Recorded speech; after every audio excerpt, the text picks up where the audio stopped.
Wali Kota Banda Aceh Iliza Sa'aduddin Jamal menyampaikan terima kasih kepada masyarakat Turki melalui Somuncu Baba atas bantuan 40 ekor sapi kurban untuk masyarakat di ibu kota Provinsi Aceh. Adapun hewan kurban ini disalurkan ke 14 kampung atau desa agar manfaatnya dapat dirasakan oleh lebih banyak warga. Turki turut mengapresiasi kepada Rumah Potong Hewan RPH Banda Aceh. Endonezya halkını çok seviyorum.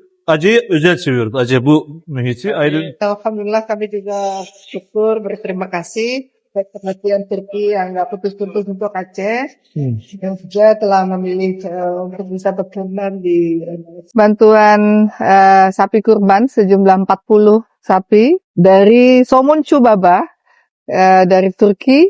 Alhamdulillah mereka juga melihat bagaimana proses pemotongan hewan kurban di Kota Banda Aceh, di tempat pemotongan hewan, dan mereka mengapresiasi proses dari pelaksanaan kurban di Kota Banda Aceh. Wali Kota berharap jalinan persaudaraan dan semangat berbagi ini terus membawa keberkahan bagi semua. Dari Banda Aceh, Tisi Melidia Putri melaporkan.